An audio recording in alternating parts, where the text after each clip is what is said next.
All right, everybody, here we go. It is Friday, April the 19th, 2019. Happy birthday to my father. And episode 318 brings us Conor Lynch. Hey, how's it going, CJ? I appreciate you having me on. Going awesome. I've had so much fun with you already. We've got to jam on the guitar. Yeah, man. Very fun. Yeah, we were crushing it. I really enjoyed it, dude. Both. So I have an acoustic and an electric. First, he started out on the acoustic, and I was playing electric, and then we switched it up. And both sessions, bro, really well done. Yeah. Fun stuff. Dude, it was crunchy as hell, man. Yeah, it was sick, awesome, bro. Should have been recorded. How long you been playing guitar? I've been playing guitar since I was about 12. I actually started out, my cousin, who lives in Washington State, was in an electric...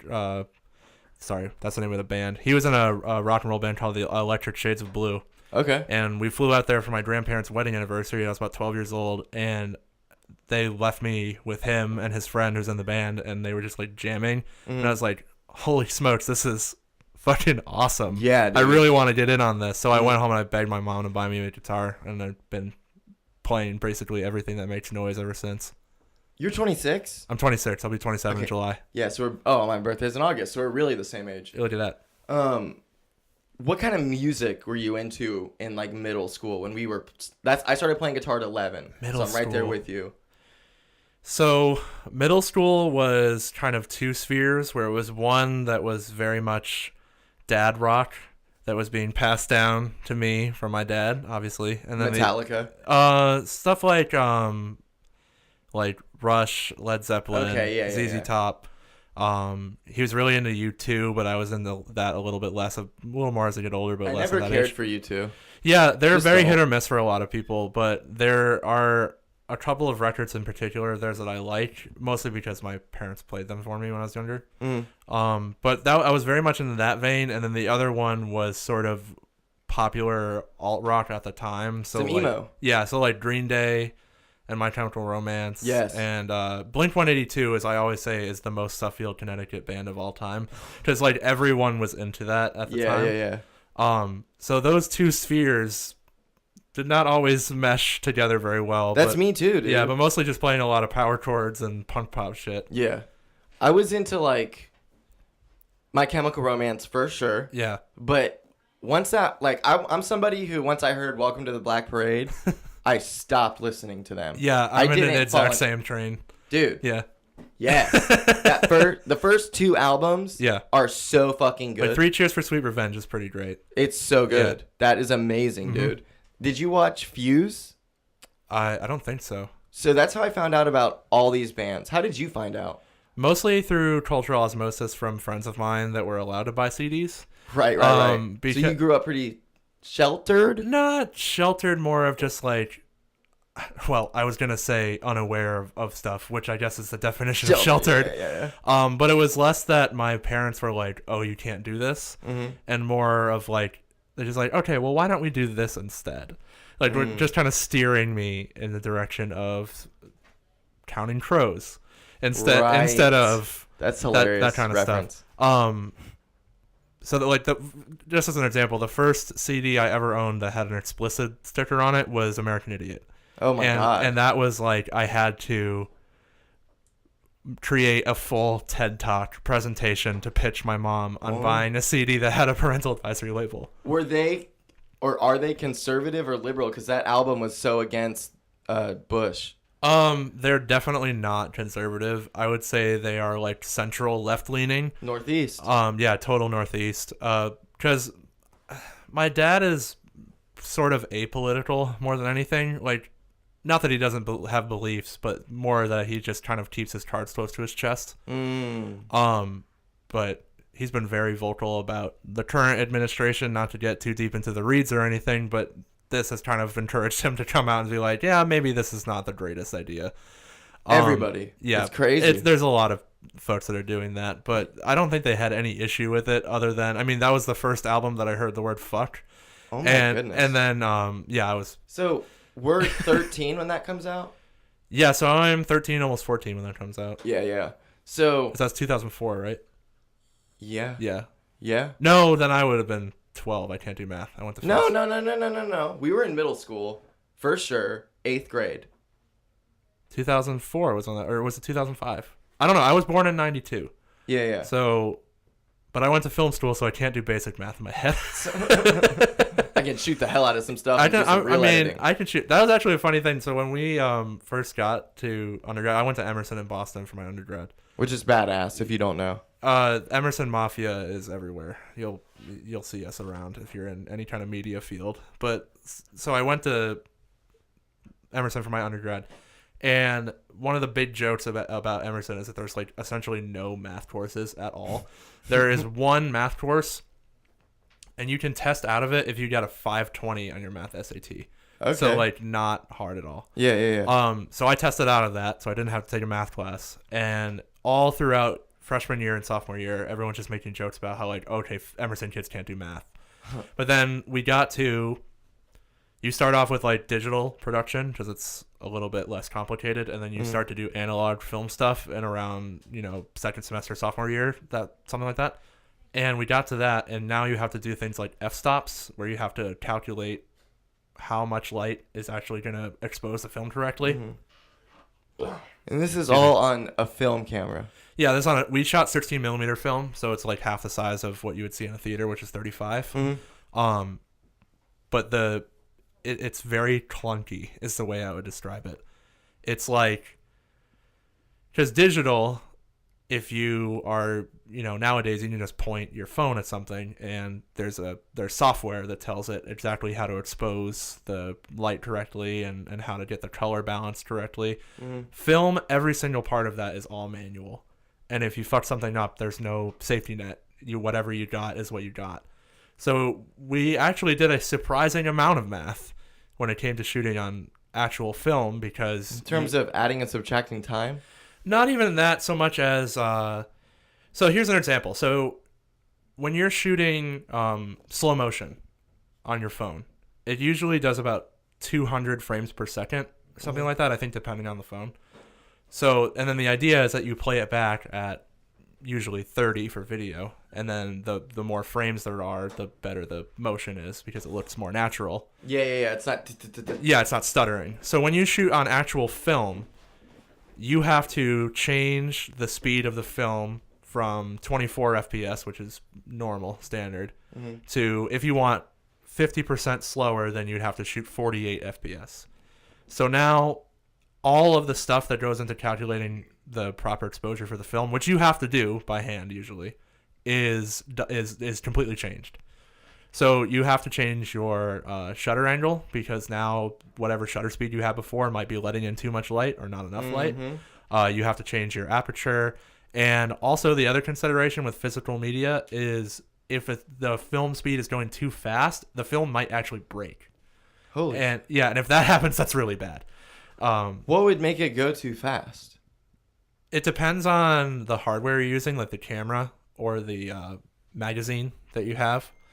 So if you're using stock that's older, like sometimes we would buy film stock used on eBay or whatever, because it would be significantly cheaper than just ordering it from a catalog. But sometimes if that stock's been hanging out in a warehouse for a long time, then you might put it in the camera and it might just snap if you try to go too fast. Oh, shit. Or it might have expired even, and then you just get back a black roll sometimes. Holy shit. Yeah, there's a lot of stuff that goes into it, but when it gets right, it's like, it's really beautiful. It looks really nice. Yeah. That's really what all the struggle is about, is that like film look. Yeah. So, I have to press pause and get my medicine that is delivered to me. Copyright. Pause. Copyright. Nice. I like that. Okay, we are back, and PSA. I have a question. I want to see what you think the outcome was. Okay. I got a Chick-fil-A sandwich. Sure. Actually, the Chick-fil-A sandwich from the other day when I made the run. Oh, okay. There was leftover Chick-fil-A sandwich. Monday. Ooh. It sat in that bag. Then I went home, threw it in the fridge. Didn't eat it yesterday. Let's see where this is going. Didn't eat it yesterday. Last night at about 11, I'm starving. I'm about to go to bed, but I am starving, dude. And I make, this is good, eggs. I take the Chick-fil-A sandwich, and I eat the pickles. And then I take the chicken, and with my bare hands, I rip it up and shred it. Did you make an omelet? So I made an egg and Chick-fil-A chicken with Chick-fil-A sauce Oh my god. and some garlic and pepper and just little CJ stuff, and put it on the Chick-fil-A bread after I put it in the toaster Okay. and ate it, and it was delicious. Sure. What do you think happened? In the bathroom. Mm-hmm. I mean, that all sounds like you had an unfortunate emergency. Right. I actually puked a little bit. Oh no, my god. I hope I don't okay? have food poisoning. I mean, it sounds like that sandwich was trying to ripe. I mean, In the worst way. God. So that's what just happened. that's real. That's raw, man. That's real life. Real raw, uncut, unfiltered, real couch talk shit. So don't eat that if you're in that situation right now. Here's a pro tip. Don't eat a 4-day-old Chick-fil-A Not that sandwich. old. Not that old. Give me a break. It's a day and a half. One thing, though, I feel like is a good rule to live by. Any fast food can only be eaten then. Yeah, I think that's fair. The amount of stuff they put in it definitely doesn't interact well with being forced to sit in a bag. It's the only time that you should ever do it, I believe. And I thought it was Chick-fil-A. No, it's everything. Maybe like Zaxby's or PDQ. Yeah, if it's like actual food, Mm-hmm. like PDQ, I think they actually have chicken in there. Mm-hmm. Yeah, that's probably fine. PDQ. Fast food, no. Have you had the apples at PDQ? Like And you dip it in that little sauce? Oh no, I haven't had that. Oh my god, dude. So everybody, this is the second PSA of this. And It's a also, follow-up PSA. dude, I feel like I can't wait to go back and watch the podcast because I feel like the last like 10 minutes before we hit break, I really started to feel like shit. Like you're just gonna see yourself slowly turn white. Like I'm really glad we took a break naturally. Yeah. Because I was probably gonna have to take a break. That was that was a unnaturally. genuine bathroom emergency. Second PSA. What was I saying? Damn it. You're talking about PDQ and apples. PDQ apples. So go to PDQ and ask for the apples. They come in like a little Tupperware thing, and they're in this like liquid sauce. I'm sorry. I like how you said ask for the apples like they're not on the menu. I don't it's know. like a secret menu Well, item. There's more to this. Actually, there's more to okay, this. sure. Sorry, continue. So I'll tell you how I first asked for the apples and how I was wrong. So what ended up happening? No, I'm just kidding. So you get them in this little Tupperware. They're cold. Sure. And they have like not water, but like the consistency of water. They're sitting in like Juice. maybe juice, like this much, and it's like some deliciousness, candied, if you will. But the apples are green like apple. syrup. Right. Yeah. Exactly. Yeah. And then you take those out. They're cut into little wedges, and there is this. I don't know what it is. This Like probably dipping caramel candy dippy something? thing. It's not caramel. It's like toffee caramel shit. It's all this delicious stuff, dude. It is the best thing in fast food. I'm not kidding. That is a hot take if I've ever Dude, heard one. I wish I could get PDQ delivered right now. I would do it. To get the apples? Yeah. Dude, so that would be how that'd I be found awesome. out about them.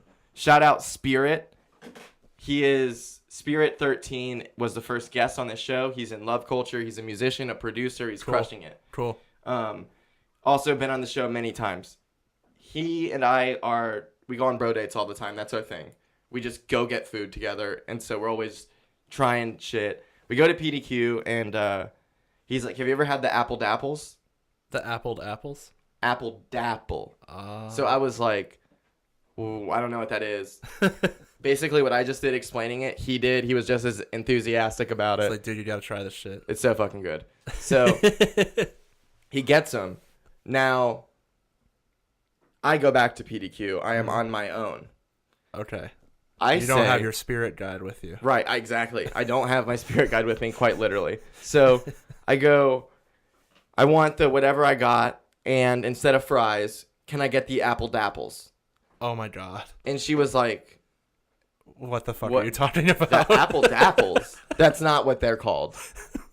And that's what I thought they were called. Like They were actually called apple But dapples. like I told my dad, I was like, next time you go to PDQ, you got to get the apple dapples. You know what I mean? Like I thought that's what they were fucking called until I went there and found out. It was really good shit. But That's incredible. we were talking about film and music. What got you into like wanting to go to college for that? There's actually a very specific origin point for that, and it was in my junior year of high school, I was starting to look at colleges, and I had no idea what I wanted to do, and I didn't like anything, like any one career in particular over all others, other than maybe music, but I knew that would never happen. But then I took a video course in high school. I actually took two, but I took the first one. Like TV production? Yeah, it was like general, but it was the guy that taught it made it much more cinema focused than you might usually find at like a high school class, and he was very. This is gonna sound kind of pretentious, but just like very cultured. Yeah. He was also the French teacher. So those are the worst. So I'm just kidding.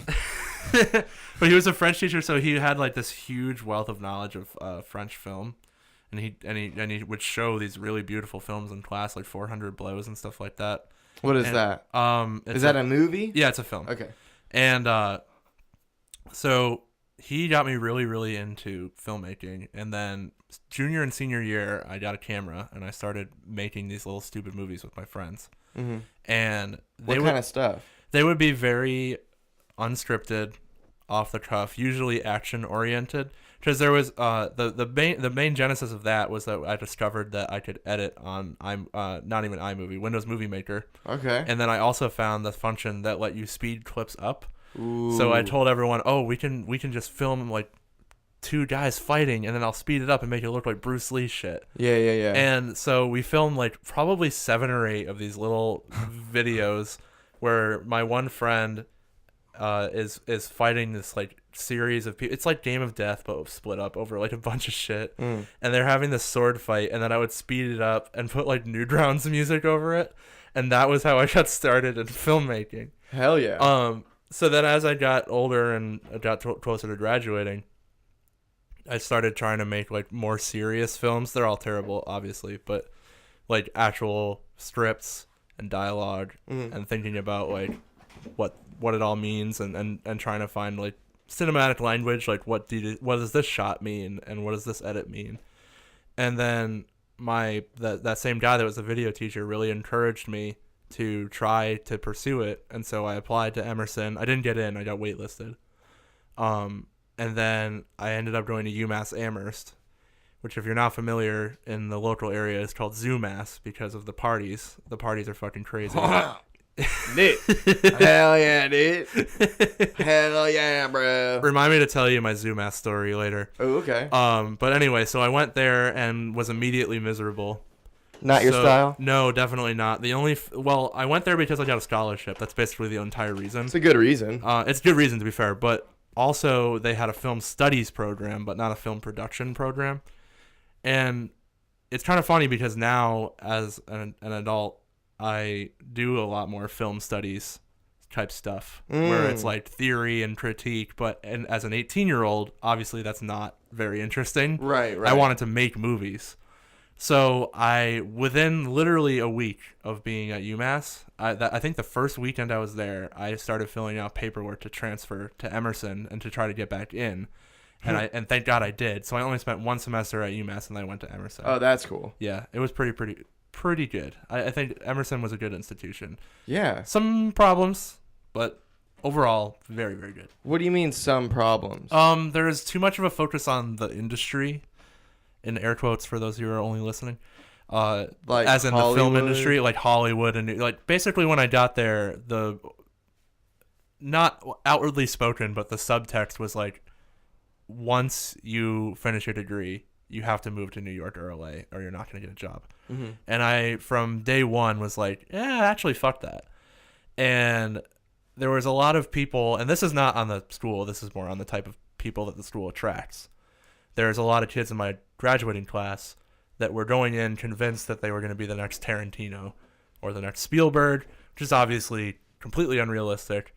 So I said my first semester, I was like, you know what? I would be really happy, because I like cinematography and camera work. I would be really happy if I could grow up and be just a camera operator. That would be pretty cool. So I focused really hard on cinematography and camera work, and it turned out that I, even more so than the production side, really like the technical aspects and kind of learning what I can about film craft and film theory. And this thing that I keep talking about, cinematic language, is really fascinating to me. So I decided that what I wanted to do with my life was be a film teacher. So after I left Emerson, You still want to do that? oh yeah, that's my career goal. That is, Oh my gosh. that's my final career goal. Okay. Um, Like a professor yeah, like a film professor, Mhm. like at college. at Emerson? Maybe not just Boston's super expensive, but Yeah. somewhere. Like JU. when I moved to Tallahassee, FSU has a motion picture arts college, Mhm. so I'm gonna try to get my foot in the door there. You definitely will. Thanks, I appreciate that. place is a piece of shit. I'm just kidding. For those of you listening 8 years in the future when I'm applying for a job, I It's just want to say for the it's record. a Florida State thing. I'm just kidding. I honestly don't even really like the Gators that much either. It's just, you know. Oh no. FSU, like the Seminoles. Yeah. Okay. I'm retarded. All right. So anyway, I got a job at Mass College of Art, in their film cage, which is like the equipment distribution place. And that was really cool because I was working directly with students. I got the chance to lead workshops and things. And then I was looking at jobs, and basically every one of them was like, hey, we're not even going to talk to you unless you have a master's. So then Whoa. about a year after I left Emerson, I was working at Mass. Not to interrupt you, what Yeah. jobs were these that needed that? Like assistant professors.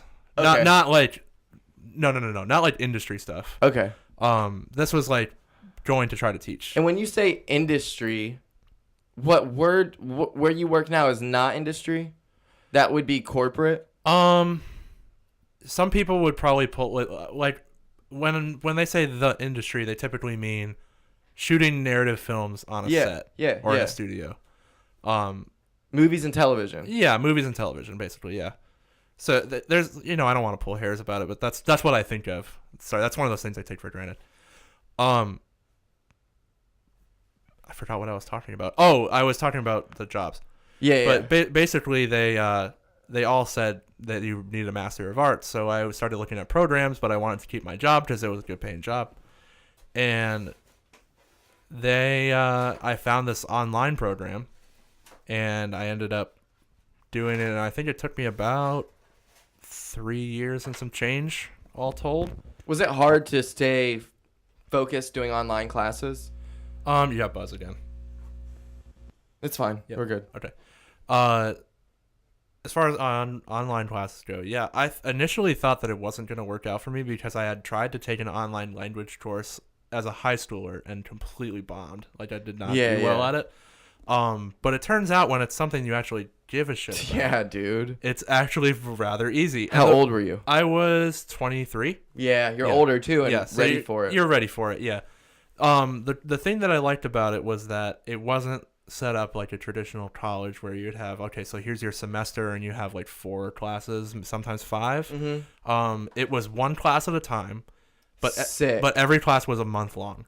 Okay, that's really cool. It was really, really cool. So like month 1, hitting the ground running, we're doing a class called cinematic design, which is all about film language and shot sizes and stuff like that. Boom, learning a ton. All right, now file those notes away. We're done with it. We're moving on to sound design. And then you like basically repeat that. There were some classes that were longer. Like I did a thesis capstone. Mhm. So that was like the last year plus was basically just working on the thesis capstone. But the first 2 years was all 1 month at a time. What was your thesis capstone? So I actually What's the difference between a thesis and a capstone thesis? I don't think that there is a difference. I think it's capstone implies that that's like what you have to do to finish your degree. What's a capstone? Like that was the final. I got it. Yeah. I get what you're saying. Okay. So the capstone for me was I had to actually write, direct, and produce a short film. So I shot in Jacksonville in 2017. Why is that? Because I was here. Okay. So at the beginning of 2017 was when I moved to Jacksonville from Boston. Why is that?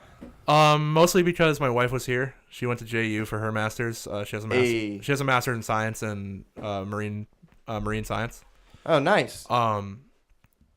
Which is how she got the job at FWC. Yeah. So I moved down here for that, and then also Boston's like ridiculously expensive. Yeah, my uncle lived up there and it was insane. It's stupid. So like, hold on a second. So my wife and I, when we were living there, we paid $1,550 a month for a studio apartment. What? I mean, granted, full disclosure, this was in Fenway, which is a very expensive neighborhood. And we were 4 blocks away from Fenway Park. Which is dope. And it was sick. So living there was really cool. And you had the money to do it. Kind of. I had some help from my folks at that point. Shout out.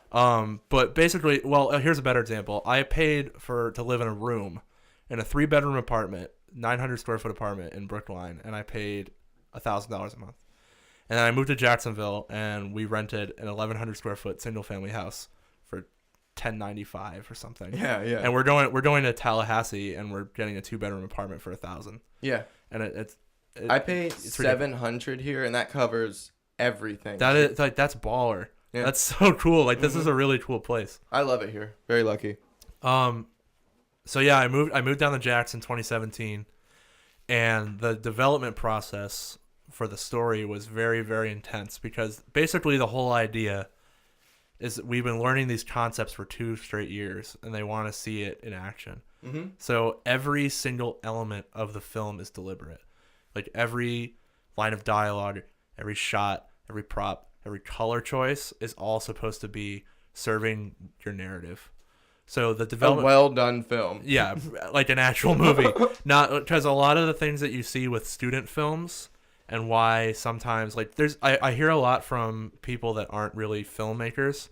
They say like, oh, I don't make movies and I don't watch a lot of movies, but you can always kind of tell when it's a student film, even if the visuals look nice and it looks professional. What about it? The number one thing is failing to adhere to a theme or finding like a central thesis for your film. Basically, what are you trying to say is the number one thing that students have difficulty answering, including myself. And they're just trying to make something cool. Yeah, because like or interesting, whatever the exactly adjective is. It always goes back to like what I was saying. The films that I used to make when I was in high school, those were literally because we wanted to do something funny and cool. And something I used to do it too. Yeah, exactly. I'm sure everyone's done something similar.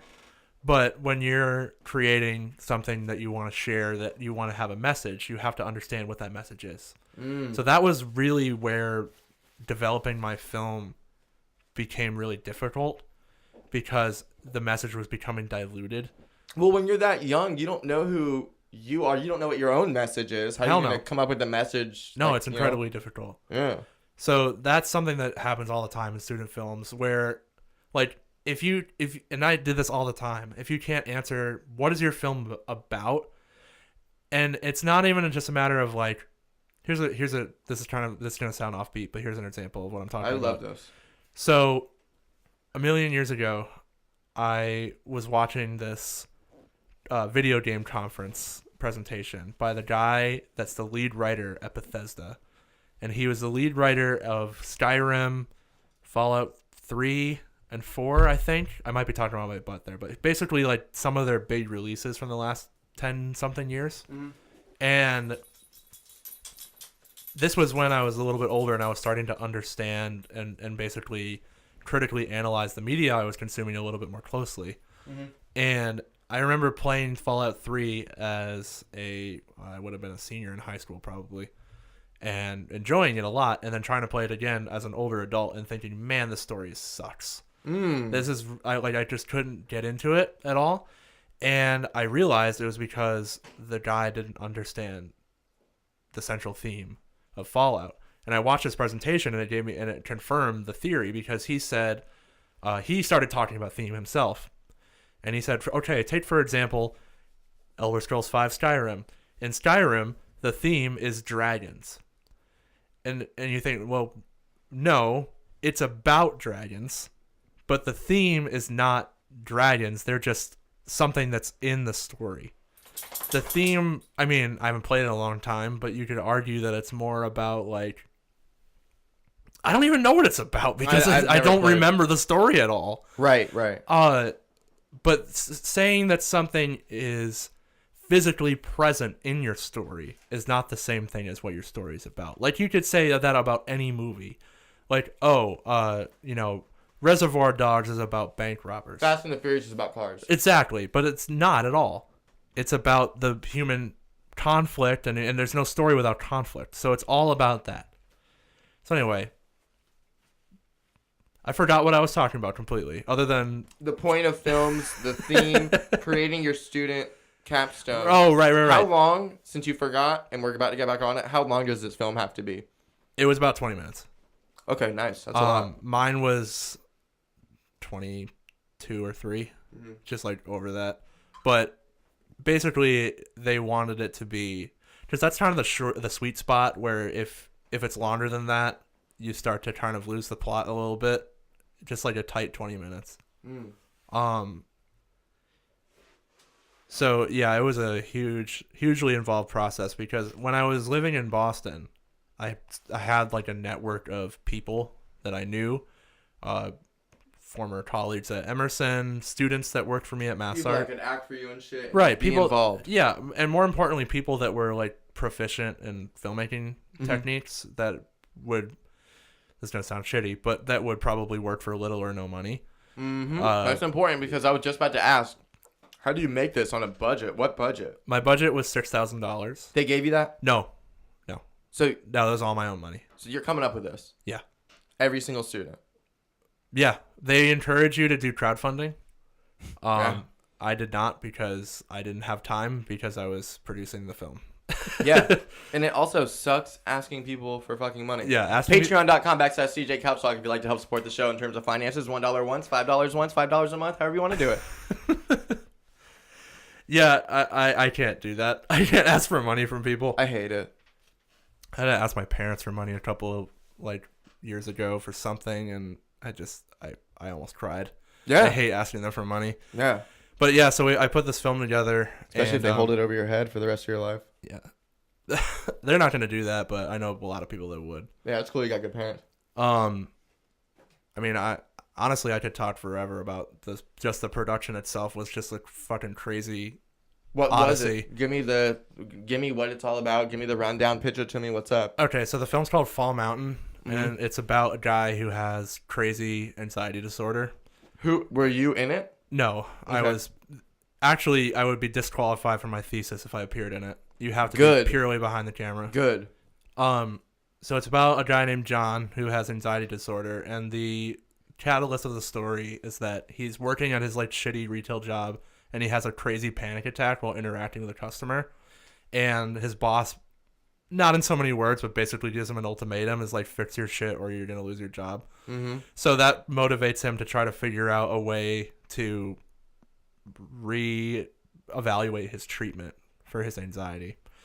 And then he goes to his group therapy meeting, and there's a different doctor, and she says, hey, why don't you come and check out this experimental treatment that I'm doing? And he and his friend are like, oh, well, that sounds great. And they talk to his sister, skeptical about it, but he wants to go through it anyway because he's desperate to be normal.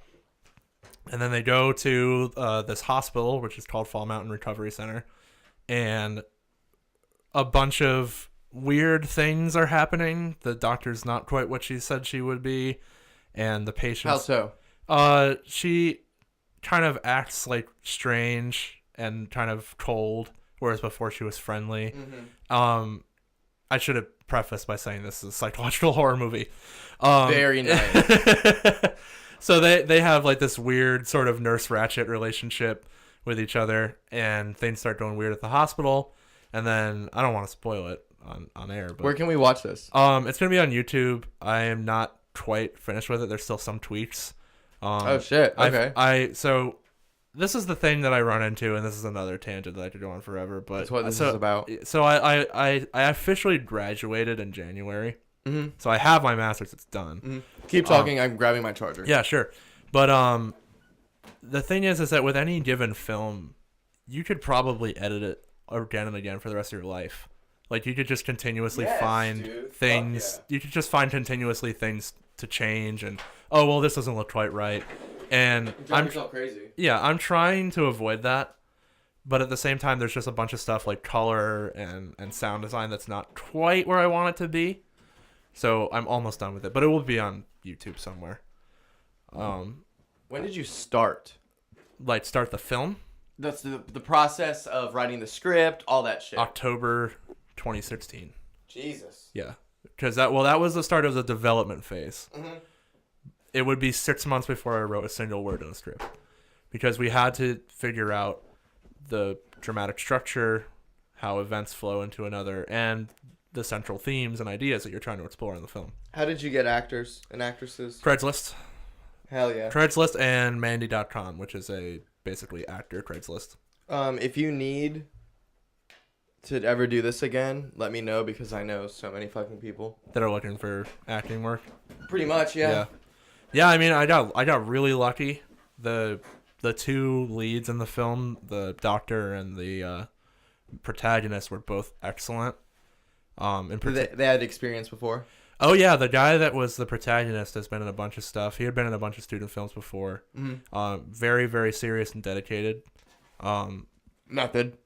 A little bit, but more of just like he would do a lot of physical body work to get into the headspace of the character, because the character is like...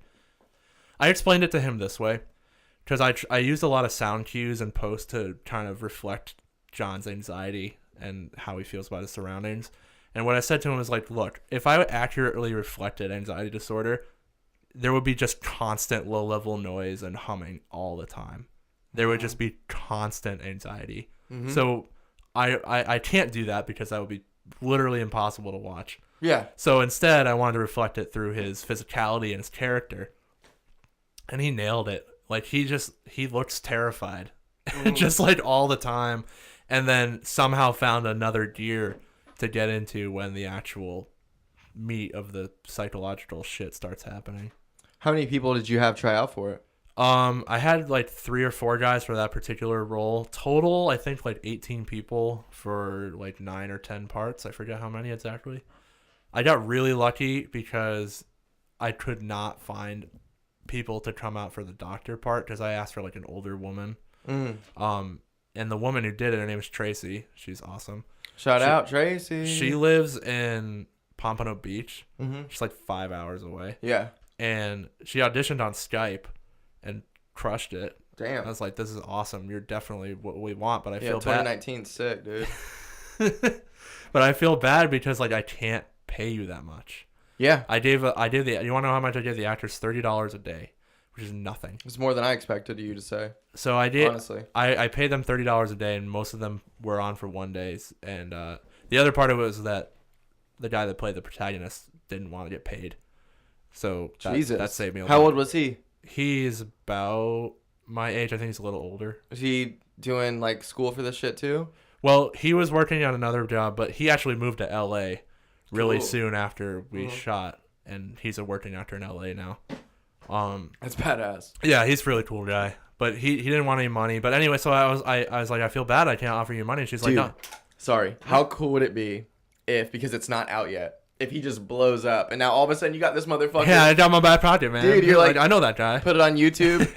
His like, just tag him. Well, he had just asked me recently if when it was gonna come out for real, because he wants to put it on his IMDb. Yeah. And that's awesome. Yeah, I have to get it listed on IMDb first, which is another can of worms. Is that money? There's specific criteria. One of which is you have to you get it to a festival or get it distributed. Mm-hmm. Then you can get it'll list it on IMDb, which I have to get into a festival first, which is a whole other, again, another can of worms. Is that money? Yes, that is money. Yeah. Depending on how prestigious the festival is, usually it's like $30 per entry. Oh, shit. But sometimes it's like 70. It's like paying an actor. Yeah, exactly. In my case, it is. Yeah.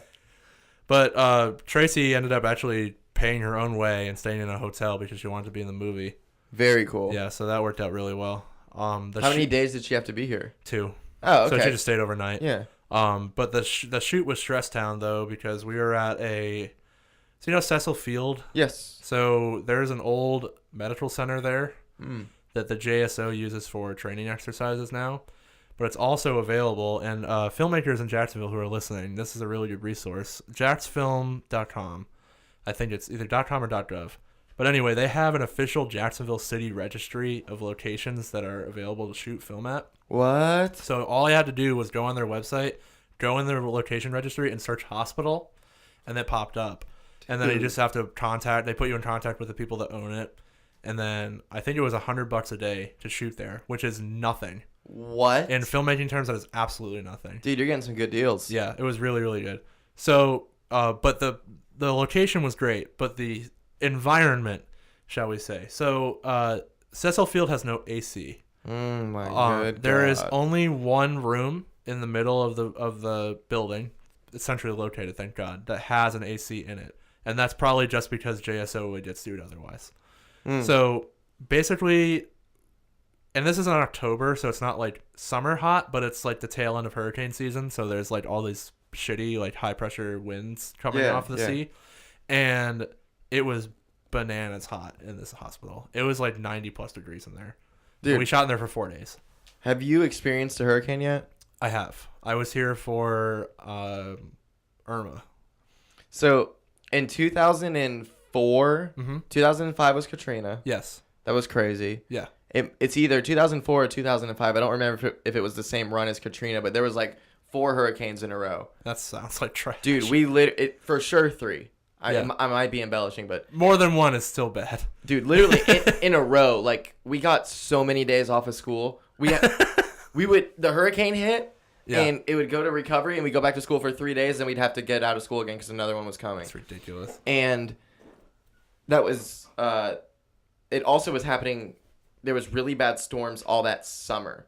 So that whole, which made it flood really bad, and just whatever. Just like crazy bad weather. Me and my best friend at the time, shout out Will Meyer.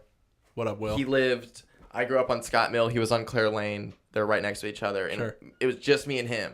Like, these are like roads. They're not like neighborhoods. Okay. So we would walk back and forth to each other's houses all the time. And we would just like fuck around and play sports and doorbell ditch houses and all that classic shit.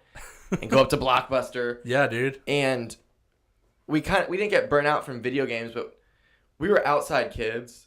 Oh, sure. So it would rain, and we'd play video games, which is fun. We love video games. But it was, like, too much. Remember Destroy All Humans? Oh, fuck yeah, dude. Oh, my God. That was our shit. So we were playing that, and it just basically got to the point where we were like, what else are we going to do? And there was a Party City right up the street, and we were making scary movies. Yes. Where, like, it was always a masked killer. Yep. And one of us was shooting, or we would put the camera, like, we didn't have a tripod, dude. Yeah, like prop it on a couch or something. Yeah. Yeah, I used to do that shit constant. And we made movies of each other killing each other, like, so many fucking times, dude. And it was so fun, dude. Yeah, like, it's really fun. If you've never tried to make a movie, don't try to make a movie, but just shoot some stuff and have some fun. Dude, I will tell you because, so, I do a lot of research on bad movies. So, why is that? Well, quick plug, I have a YouTube channel. The YouTube channel is my name, but the show is called Trashterpiece Theater.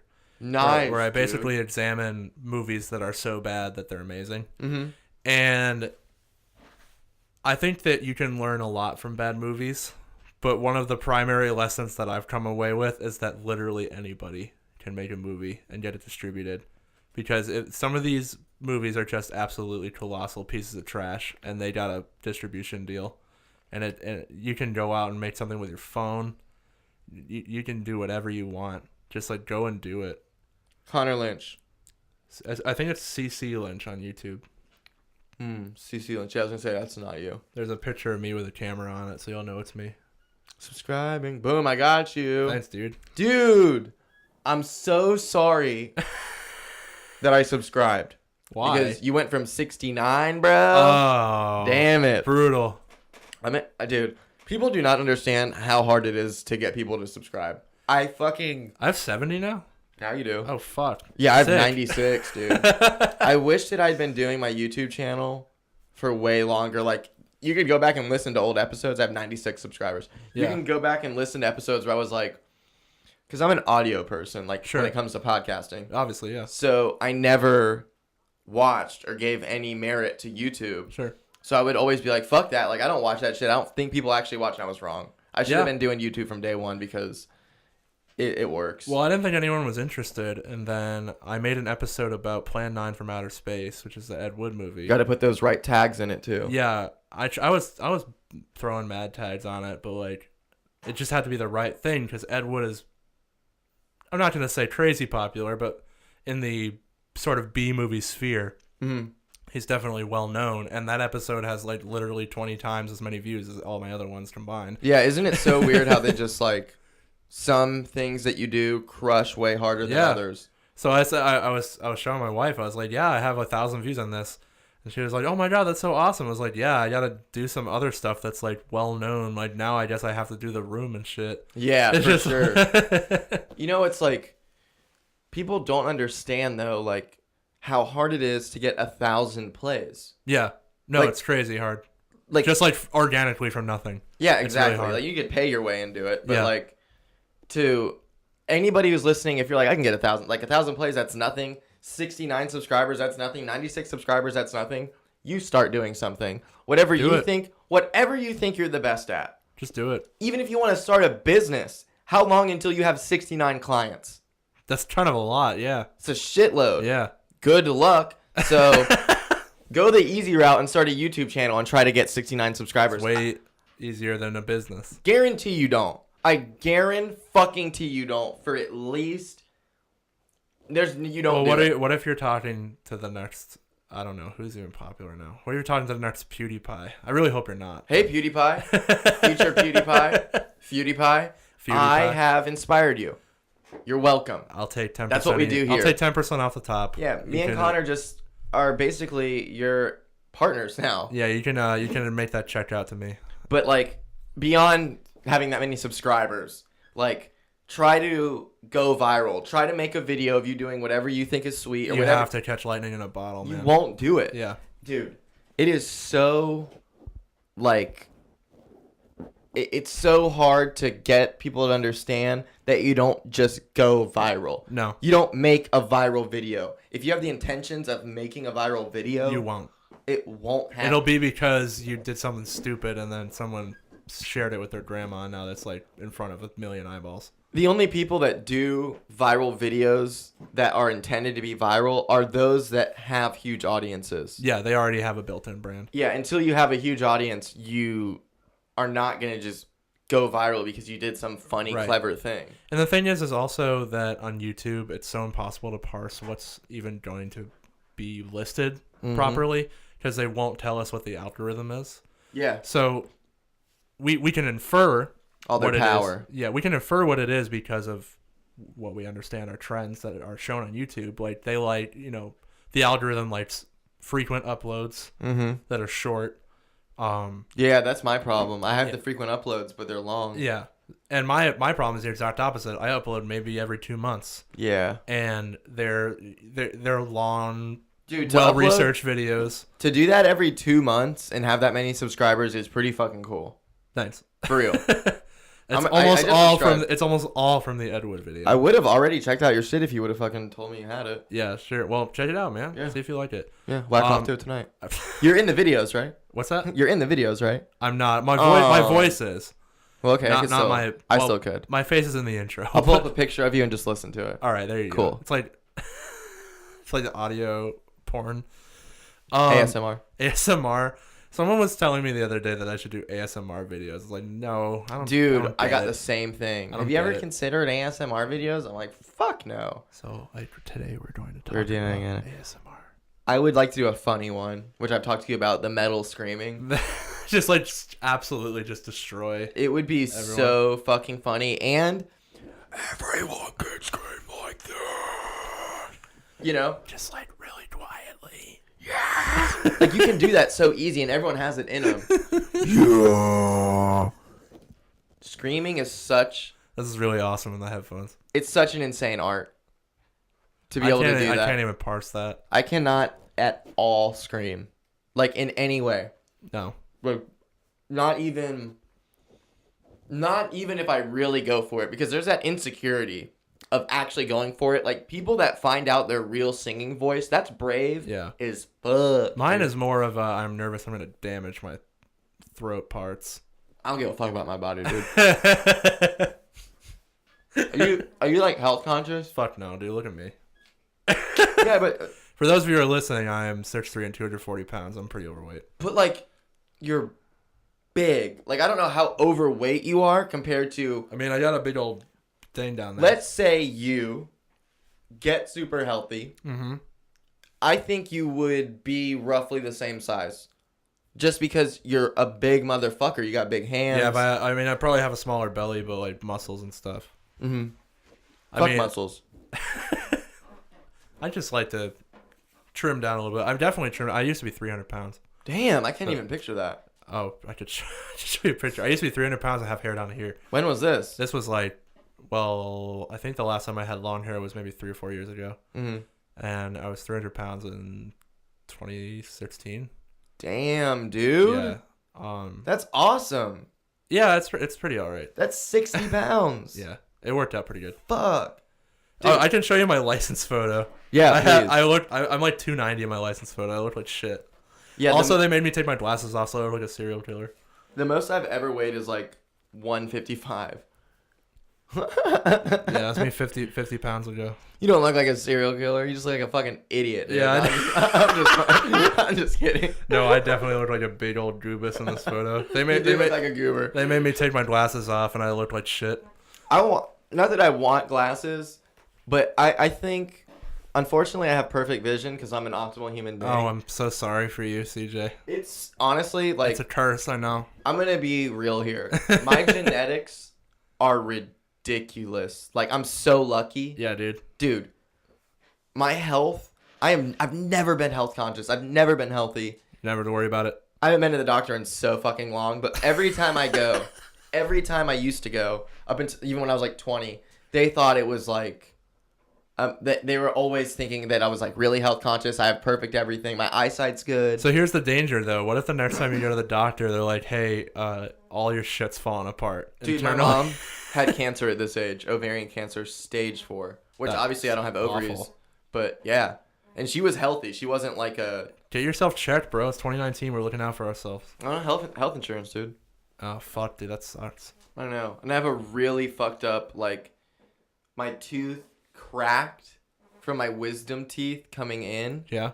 And it hurts so goddamn bad, dude. You should look into there is a organization called the Freelancers Guild that I was looking at. Okay. That's for like media professionals that don't have a steady job, that are just like out freelancing. Yeah. And you can get insurance from them sometimes. Are you serious? Yeah. I don't know how expensive it is because I only briefly looked at it, but I know that's a thing. So I tried checking that out. Yeah, like, Dad, I know you're listening. You think I'm some pussy? I don't like to work hard. I got my coworker here. Do I work hard?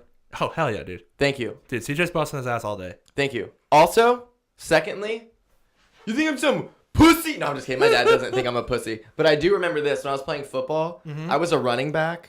Yeah, I can see that. And it was like, when it came to the whole like head-on-head tackling shit. Oh, sure. I was always like, I'm just going to juke people out. I don't want to. I don't want to get tackled. And I remember my dad almost got into a fight with the coach because the coach ended up saying like, your son's just a pussy. Because that's fucked up, bro. Dude, I'm not like at 9 years old. I was nasty. It like I could juke people out. You're not catching me. Right. We're tackling each other. I was like, I'm not running straight into you. So why would you even? That's bad football as a running back, even. Well, like instead of running from the hit, like it's a true thing. Like truck that motherfucker. Oh, okay, sure. You know, but coach, you out there call me a pussy? I got a cracked tooth. I've had it forever. It hurts so bad. I got nerve damage probably. Connor didn't even know about it. Fuck you, coach. I'm such a badass. Only Claire knows that my tooth is fucked up, and now everyone on my podcast. I'm just kidding.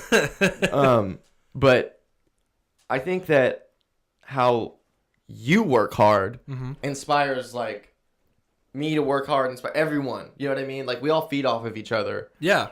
Doing shit. No, it's definitely a group thing. Yeah. Like I know that if I'm in the office and I start to like hit a wall and I look around and everyone's actually doing something, I'm like, oh well, I can crank this out for another 2 hours or so, you know? Yeah. What's your big goal and everything? My big goal? Yeah. Of everything? That's broad. But like what? No, not everything. Like what do you want with this stuff? You just want to be a professor somewhere? Is that what you want to do for the rest of your life? Like, I mean, ideally. So my sort of thesis statement on that is that when I was a sort of drifting directionless youth in high school, my film teacher was the one who sort of encouraged and raised me up to pursue that as a career and as an art form, and I want to do that for other people. Hell yeah. That's exactly what I want to do. Like if my happy place is if I work full time for college, and then on the side just like do my own projects that I'm working on. That's all I want out of life, really. You know how like no one like movie theater, like it's kind of down, like people don't really go as much, all that bullshit, blah blah blah blah blah. Yeah, I could talk a lot about that and my opinions on that. But... Well, here's something that I just thought of, and we can dive into it. Sure. So, do you think it's ever gonna be like how we stream music? You're just gonna pay to stream movies, like renting them online. Like a movie just comes out, and instead of it coming out in theaters, it's available to stream, like Netflix style. So but instead of Netflix style, yeah, the subscription model. No, I'm telling you what I'm talking about. There's actually, I read about this. Basically, I would describe it as like Netflix for like uber rich people. Ooh. Where when films, I don't even know if it still exists because this was like a year ago. Oh, dude, I know what you're talking. I think like, go ahead. Sorry. But the idea was that when a movie came out, you could have a system set up where you could stream it in your house, even if it was in theaters. But it costs like $10,000 a year. It does. It's ridiculous. You can get that. My friend, my dad's friend has it, and what it is like that's awesome. It also has like 10,000 movies in it. Right. Yeah. Like every movie basically ever. It's not made. just the ones that are already out. Yeah, and then when they come out, they're available for you to do that. Yeah. Yeah. So the thing that I like about the theater experience is that I love it. I really like. This is gonna sound really weird, but it's something I've been really trying to focus a lot on. Is I think that at the end of the day, a movie should be watched in the dark, preferably with other people and with no phones or anything, or any other distractions. Yes. It's just you and a screen, because that's the whole idea, right? Is that you're communicating with this box, but you're trying to ignore all the other stuff outside. That's how the box. editor's watching it. Oh yeah, oh yeah. So that whole thing I love, but then the actual in practice of a movie theater is you go and you pay $30, and that's before you get popcorn. And then it's another 30. Yeah, exactly. And then you sit with, you don't know who you're sitting with. It's really rolling the dice, especially with horror movies, which is my favorite to go see in a theater because you get the full like sound. You have to in a theater. Yeah. But you're really, really rolling the dice with horror movies because you can get a whole bunch of teenagers that never shut the fuck up for the entire movie. Yes. Or an adult that never shuts the fuck up for the entire movie. So that part I could lose, but I do like what they've been doing a lot with theaters lately where you can get like monthly ticket plans where you pay like a flat rate and they say like, okay, you can see 3 movies a month for this amount of money. Yeah. The recliners are a gimmick, but I like them. Yeah. That's so true. I didn't think about that. That's funny. My wife and I, we went to, I almost called it Downtown Disney. It's now called Disney Springs, in Orlando. Bonita Springs? No, it's like their. Disney Springs. Yeah, it's like the Disney. I thought you said it's center. not called Disney Springs. And No. It used to be called Downtown Disney, which is what I always think of it in my head. But they haven't. They changed the name. Yeah, they did like 2 years ago. It's weird, but they have a AMC there.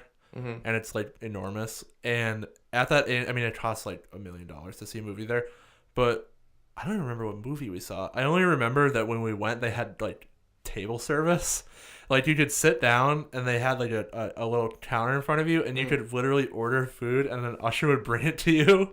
After the trailers were over. It was hilarious. That's how San Marco Theater is. San Marco is like local though. That's like a mom and pop type operation, isn't it? I haven't actually been yet. Yes, I believe so. We're gonna be there. Is that where the speech event is? The Grape and Grain is right next to it. Oh, sick. Okay. But yeah, the movie theater experience is just that. It's an experience. Right. Like I saw not Get Out, Us.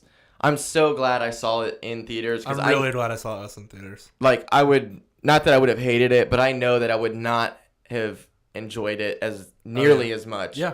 Especially off of like a laptop. I don't get that at all, dude. No, that's something that's incredibly underrated about movies is that you have a big screen. Yeah. Because and this is something that I really, really hammered in when I was editing my thesis, because I was editing on a 20-inch computer monitor, and then what my professor started encouraging me to do was, like, now that you're in the final stages of the edit, start watching it on the biggest screen that you can, because you will notice things that you missed.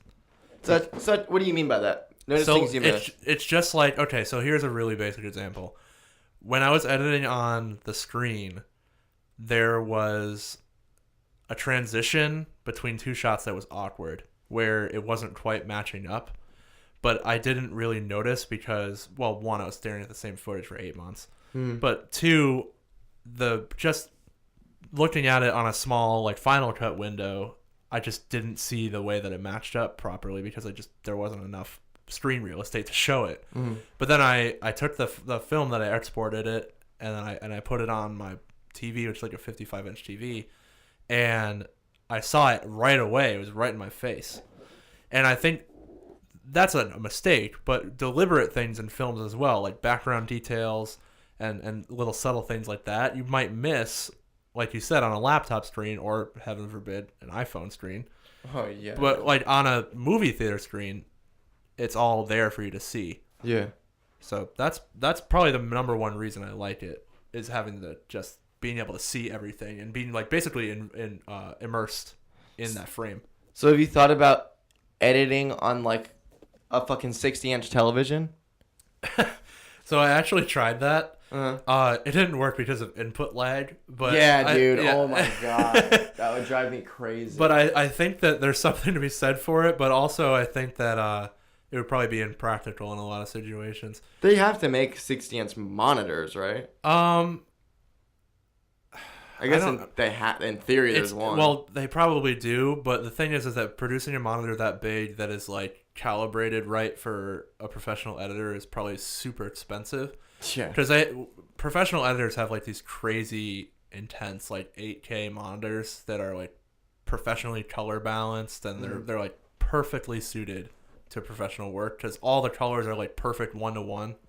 Because what does that mean for the layman's? So and me. A lot of times in undergrad, one of the things that they would say is don't trust your eyes or don't trust the monitor. Because sometimes the monitor is off or your eyes are off sometimes. Like, I know colorblind filmmakers, and you have to rely on like graphs and histograms on your computer to tell you exactly what color is being displayed. Like, like hex codes. No.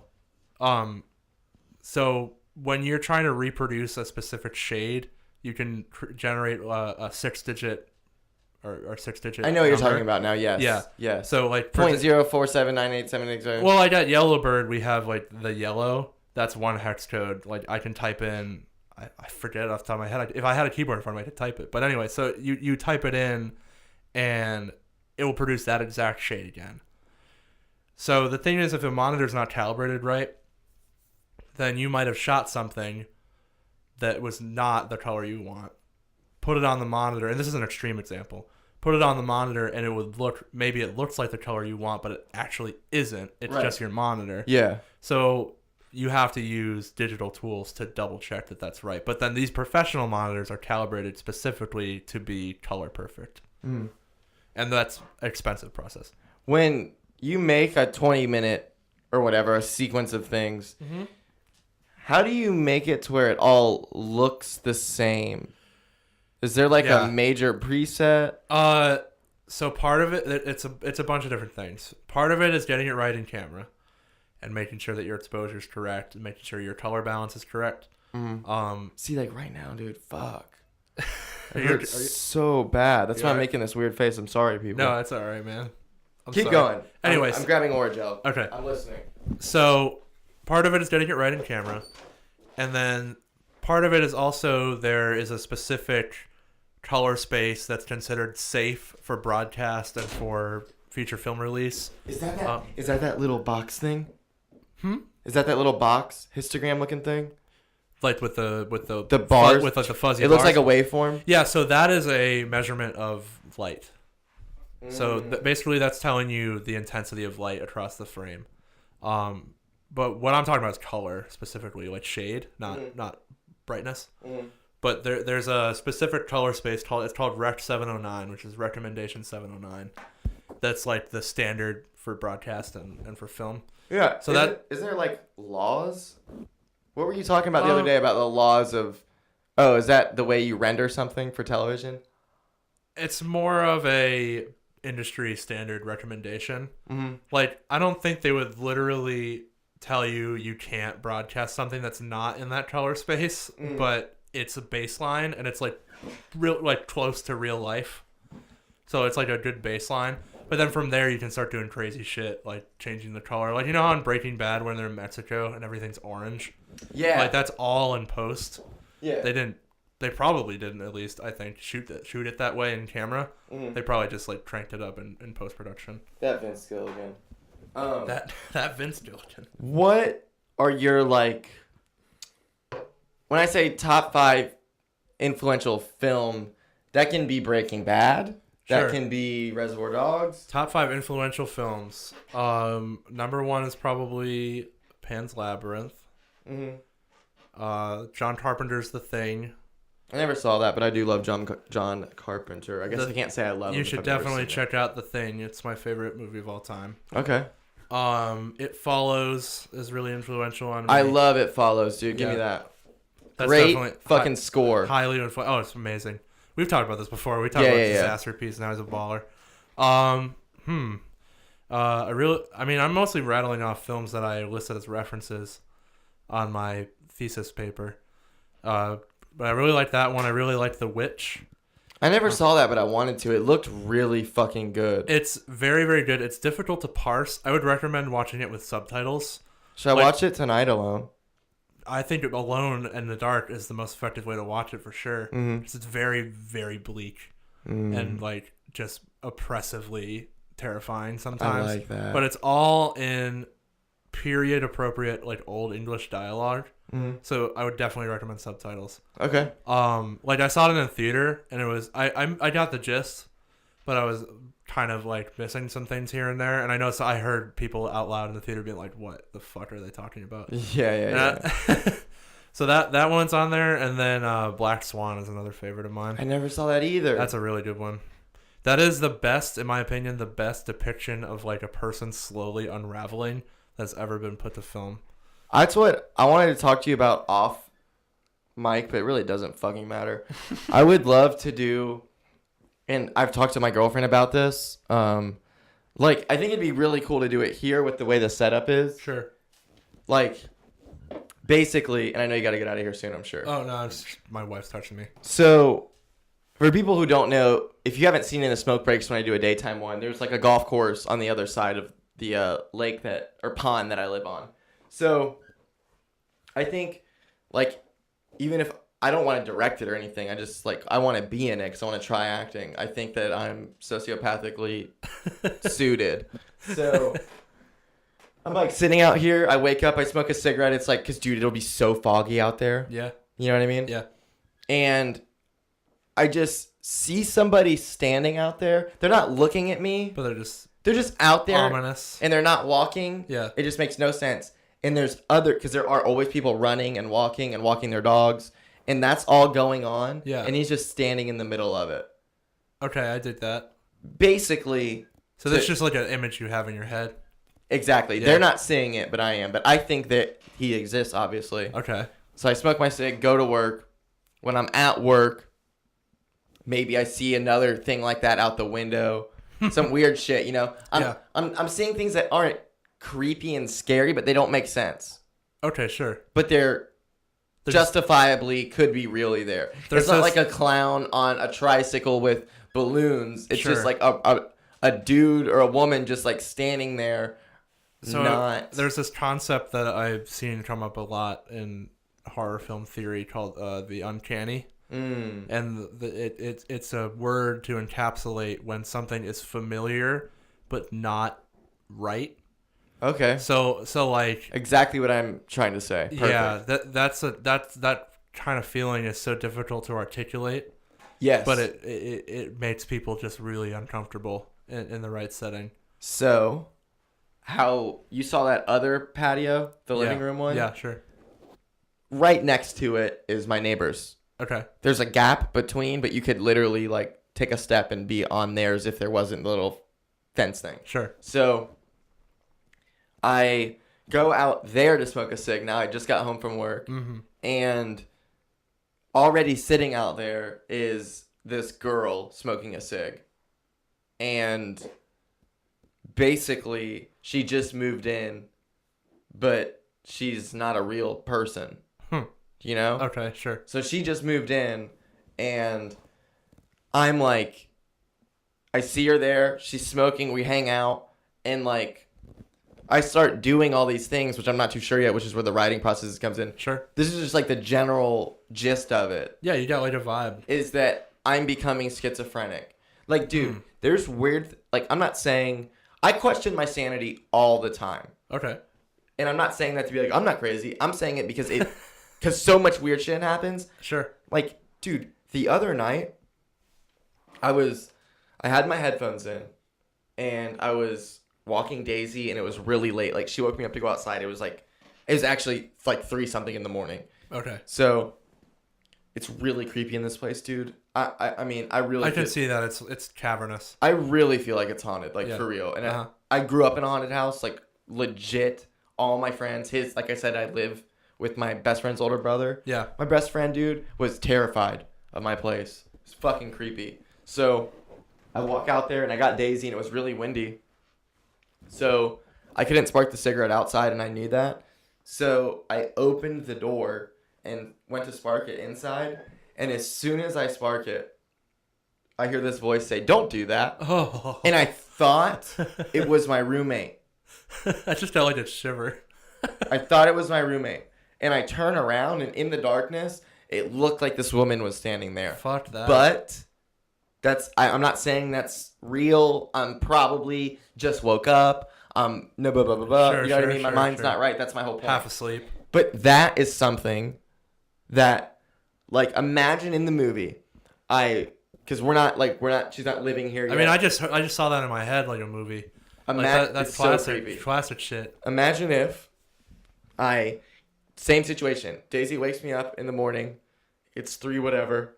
I walk out there. I go to spark my cigarette, and it's the same thing. Don't do that. But it's that girl next door standing there. Ooh. And I'm, whoa, what the fuck? But I love this girl. This is hot. This is exactly what I want. You know what I mean? So you like scary stuff. I do. You want to hear my succubus story? Only if I can tell my ghost story after. All right, you tell your ghost story first, because I just told a story. So I used to work at a summer camp, which is where I met my wife. That's so cute. It was very good.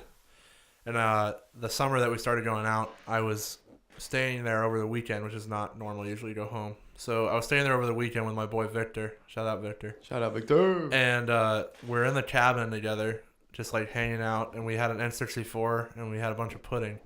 Okay. It was a really good time. Okay. And we basically just raided the kids' snack supply. So we're eating a bunch of snack packs. Yeah, a bunch of snack packs. Exactly what it was.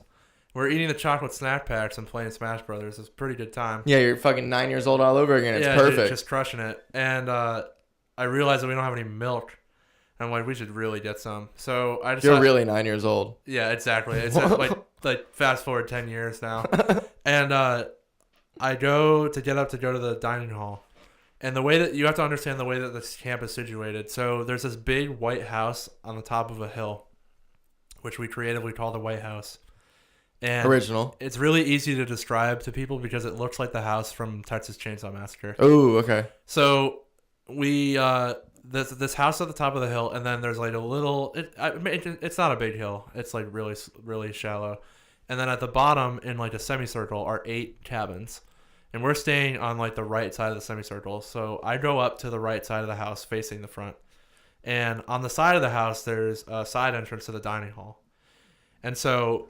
My plan is to like loop around and go through into the dining hall and get the milk and leave.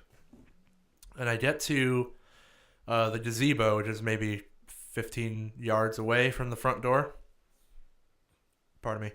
And I look into the dining hall, and all the lights are on in there already, which is not normal. Mm-hmm. It's supposed to be out. And I saw what looked like the figure of a woman walking across the dining hall wearing a black dress. Ugh. Yeah, spooky. And I see this, and I just freeze. And then she like turns, and I didn't wait for her to turn to look at me. I just bolted. Yeah, dude, you don't want to And look into those fuck eyes. that. So I bolted, and I didn't even go back to the cabin because I knew that the head counselor was staying at the head counselor's cabin, which is located another way away. And you have to understand, I am not a runner, Yeah. but I sprinted. And you're 19. Yeah, I sprinted Yeah. all the way there, and I knocked on the door, and the guy's name is Andrew, and he opens the door, and he's like this giant bear of a man. He's like huge, and I'm like, Andrew, there's a woman in the dining hall, and he's like, oh, like he says this completely casually. He just goes like, oh yeah, that's Eliza Black. I'm like, oh, okay, what? And he's like, yeah, so like this is in Connecticut, right? So this is like this used to be like the 1600s farmland. And if you walked on trails, you would see like these low rock walls that were like dividers for farmers' plots.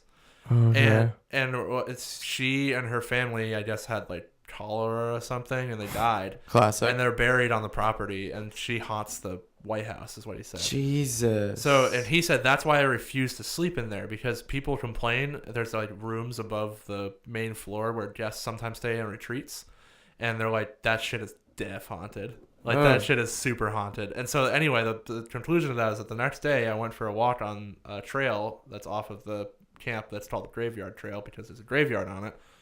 And I stopped at the graveyard and looked at the headstones, and sure enough, there was the whole Black family. Oh my buried in god. there. You saw that bitch, dude. Yeah, I saw that. That's fucking crazy. Yeah, that shit was bananas. Would you ever go back and try to do ghost hunters? Not to try to talk to her, but I've been back to camp since then. I love camp. I could talk about camp for 3 hours.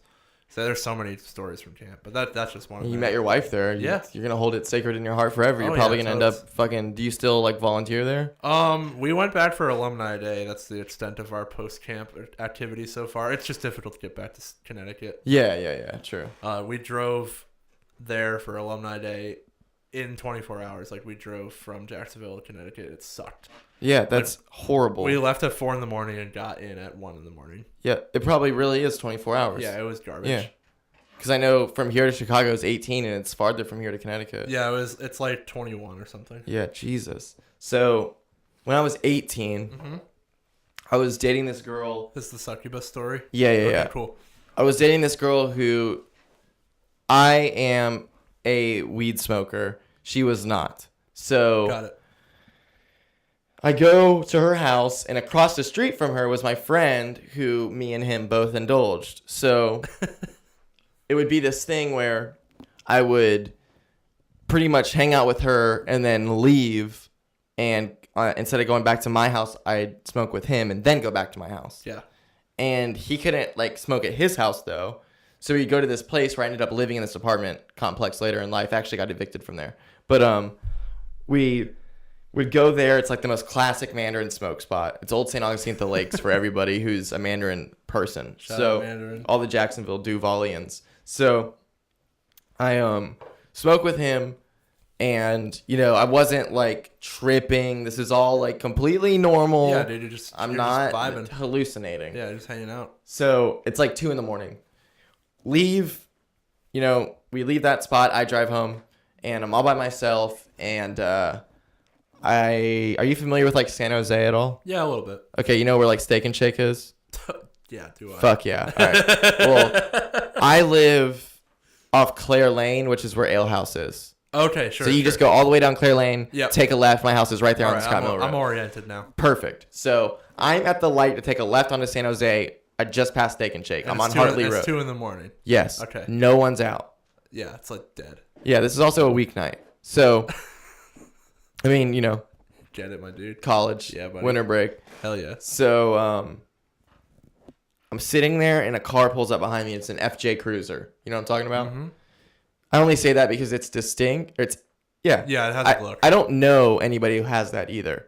So I don't think I do either. yeah, it's weird. And it was a black one too. So with a white top. So I'm like, don't think anything of it. You know what I mean? Why would Sure. I?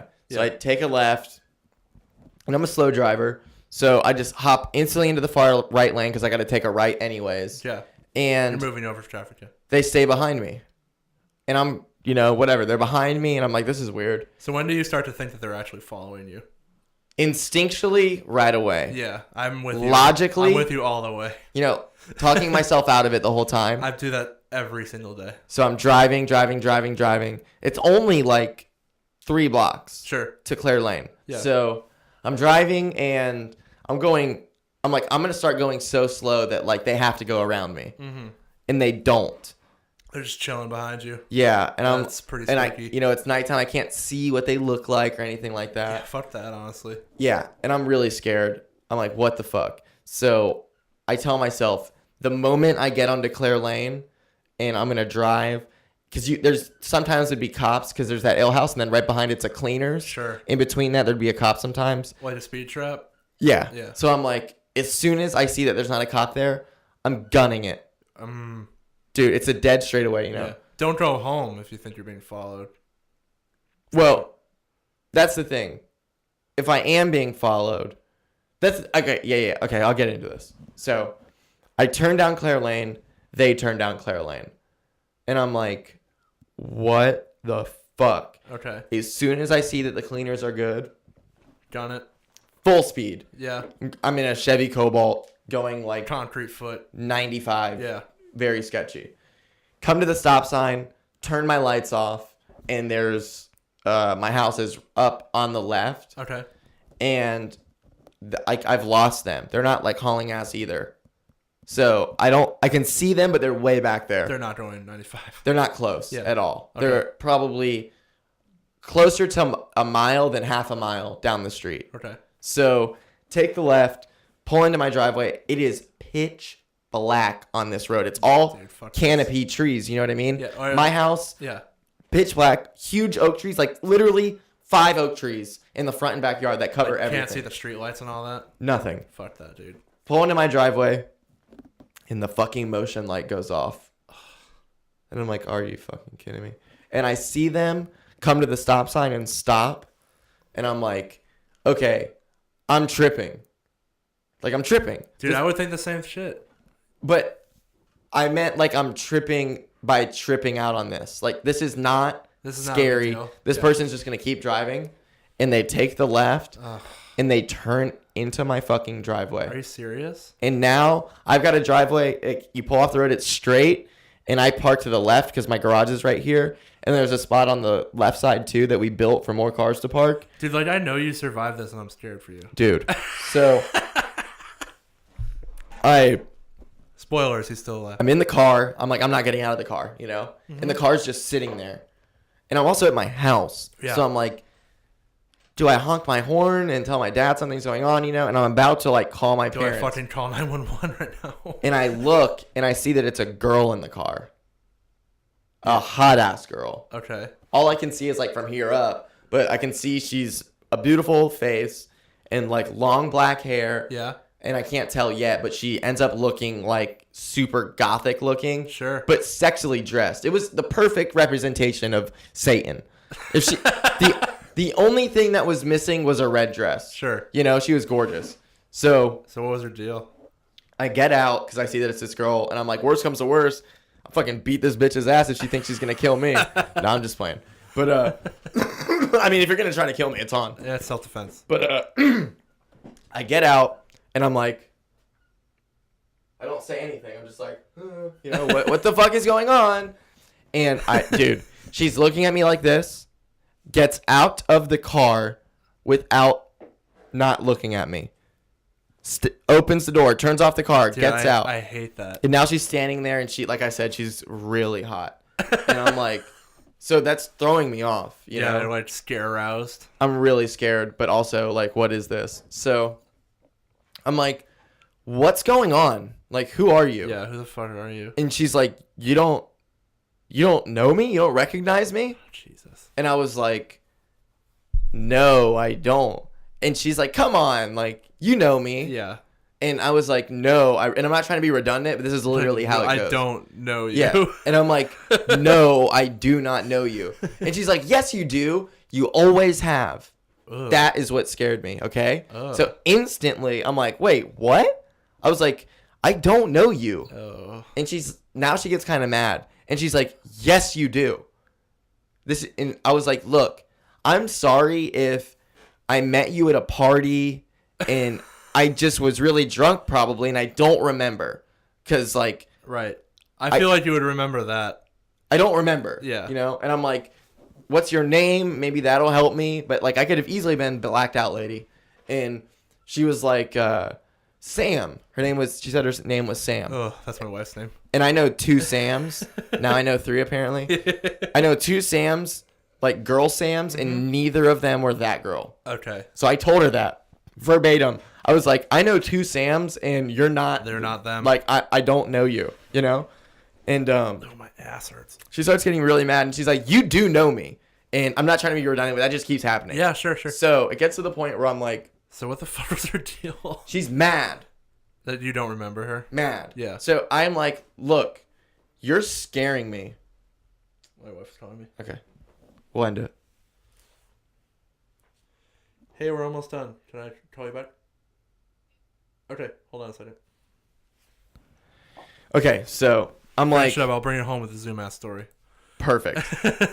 Perfect. I wrote it on the napkin. Sick. So I'm like, I don't know who you are.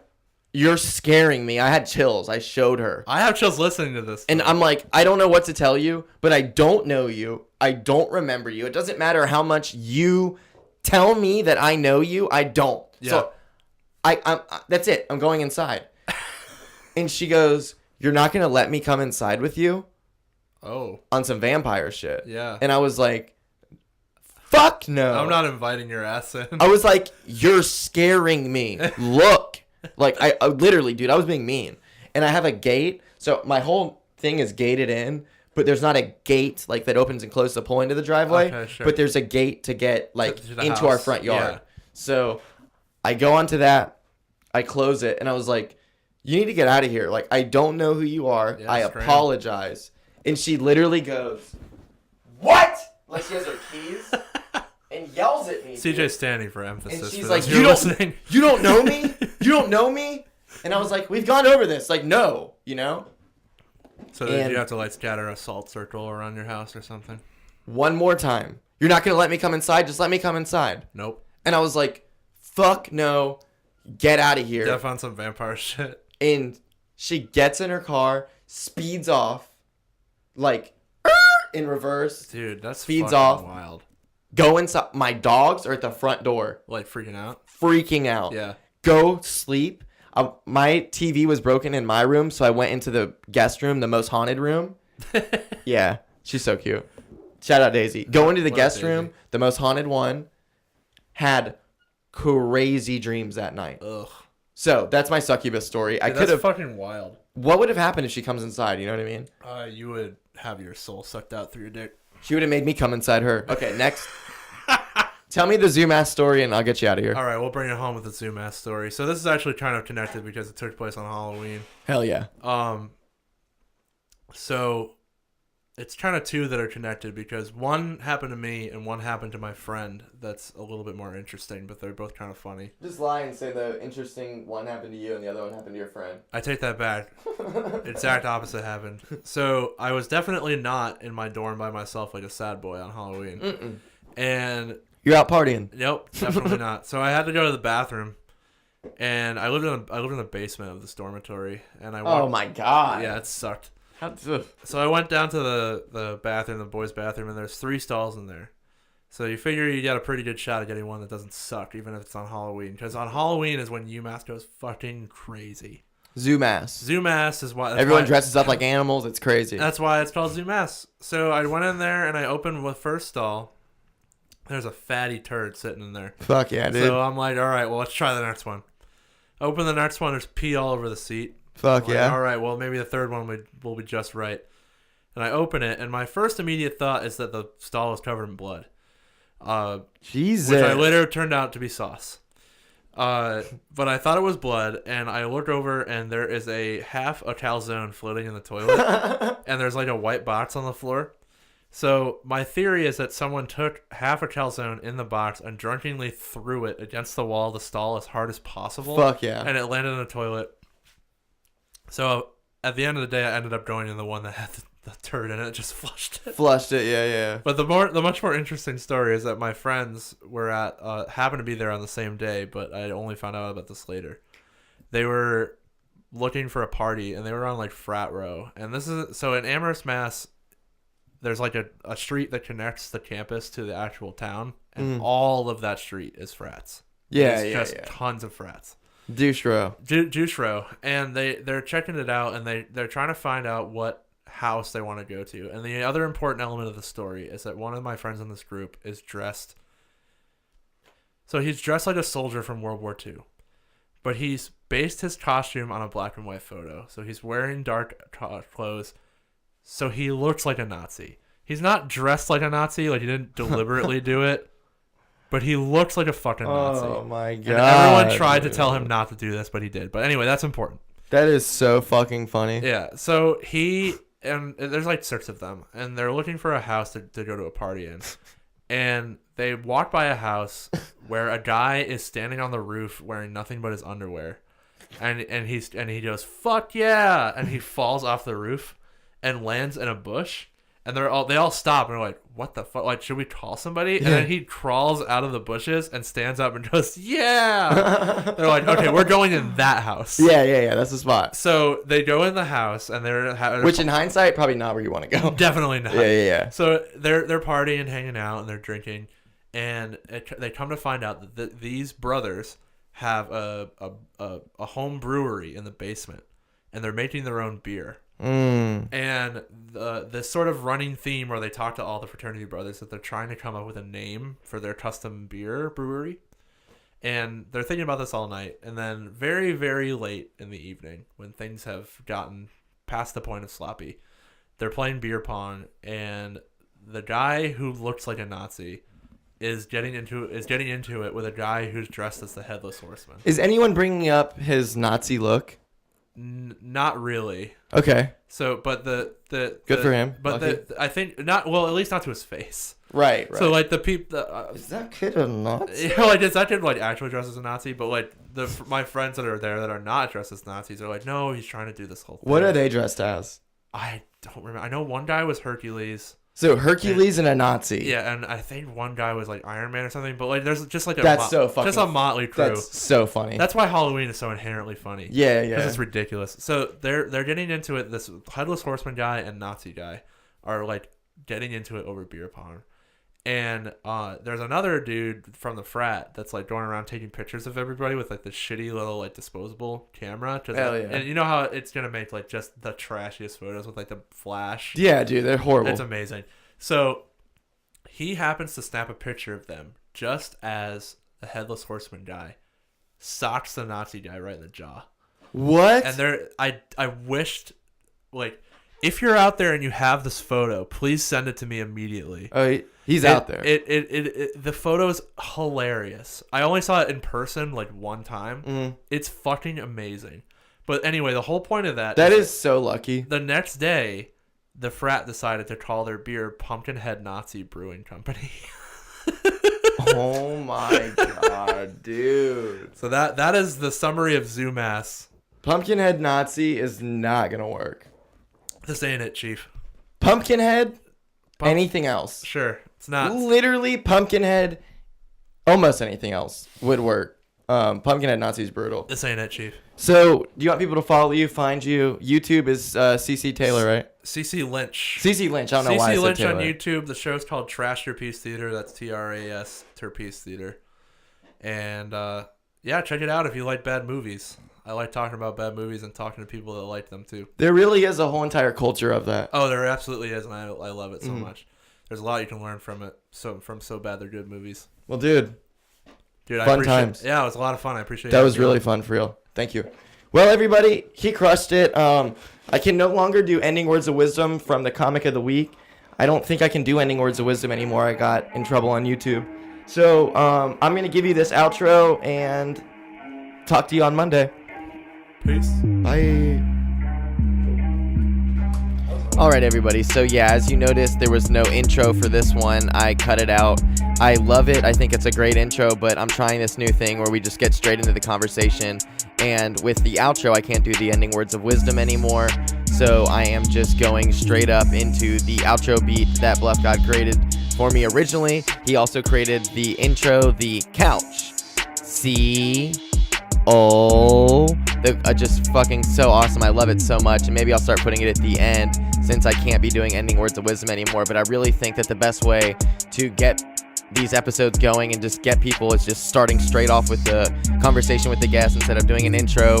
I mean, what do I have to even really fucking talk about? Another thing that I wanted to say is sorry that I am late releasing this. I know I said it was April the 19th in the episode when it was supposed to come out, but I have just been so fucking depressed. This has been the worst week ever. Potentially, top 5 worst weeks of my life. Really down in a hole. Down in a hole. That classic Alice in Chains song. But really, I am down in a hole right now. And I'm trying to get up out of it. And something really cool happened. I'm like trying to figure out money and everything. And I go onto Patreon. I lost a donator. But I'd never in the history of me having a Patreon, except for like 2 or 3 months, cashed in. So I had all the money saved up from Patreon for months. So I got a nice little check there from Patreon. So shout out to everyone who's ever donated before. And we are only down to 2 people. But I have finally realized how to upload videos for Patreon donators only. You have to have like a link to do it. And I was like, how do you even upload videos privately on something? But YouTube actually has a private option. I'm such a fucking idiot this entire time. I could have been doing it so easily, but I'm stupid as fuck, and that's just how it goes here at Couch Talk Studios. I'm horrible with technology and not so great with computers, and it's just not my style. But one thing that I am is persistent, and I'm going to be giving you a bunch of Patreon episodes from now on. I'm just trying to get up out of this hole. I've realized I've been being a little pussy-ass biatch, and I need to stop being a pussy-ass biatch and start being a productive member of society who is not sulking all the time, and I need to turn my shit around. So I'm going to be giving Patreon episodes on the regular, venting to myself. I only got 2 people right now, and I don't give a fuck. Connor is a coworker, and he's no longer a coworker. I got fired from that job. If you want to hear why, go to Patreon and hit that donate button, because I give the actual explanation for Patreon donators only.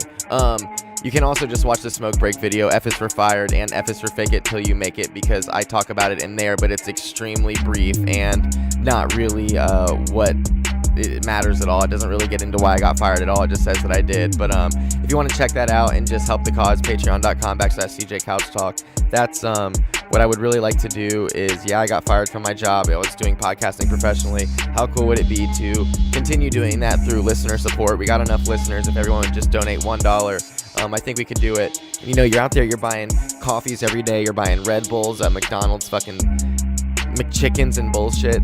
You can't donate $1 a month. And this isn't just for me. I think this is for everybody. Like the whole donation thing, the listener support. Everybody needs to be donating to shit that they like listening to, so that advertisers don't have to get involved, because advertisers is what ruined radio and what ruined television and is what birthed podcasting. So come on, people. Patreon.com/CJCouchTalk. You can also follow me on Instagram. It is at CJCouchTalk. And if you have any questions, comments, insults, or would like to be a guest, it is CJCouchTalk@gmail.com. I'm going to take a sip of my cherry Coke. I am recording this at 4 a.m. exactly, because Daisy woke me up to go outside. Check my Instagram story. You can check that. It's me walking Daisy, and she takes a shit, and it's me on the skateboard with Daisy. She's pulling me around. But yeah, I just woke up and was like, man, what am I doing? Like, why am I not putting this episode out? So here I am doing the outro for it and about to put the video up, and I put the Patreon video up of the reason why I got fired. And I'm stoked on that. And that's also when I figured out that I had all that money in my Patreon account. So, one last time, patreon.com/CJCouchTalk if you'd like to help support the cause. You can also follow me on Instagram. It is at CJCouchTalk, and just DM me. You know how else you can support the cause? Just say, hey, I listened to the show and I really like it.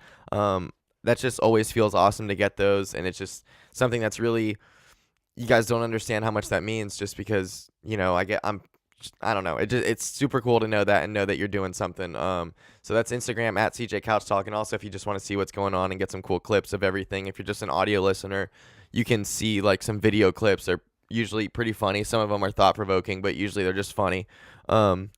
And you can email me. It is cjcouchtalk@gmail.com. That is C as in Christ, J as in Jesus, C as in Christ, O as in ostrich, U as in uranium, C as in Christ, H as in horses, T as in tantalizing, A as in ass, L as in labia, K as in kaboom @gmail.com. And if you're asking yourself, CJ, why are you doing this right now? Why are you still talking? The beat's over, the outro's over, you're in like double outro mode right now. The real question is, why are you still listening? So ask yourself that. I'm going to end it right now. I love you so much, and I will talk to you tomorrow if you are a Patreon donator, baby. Love you.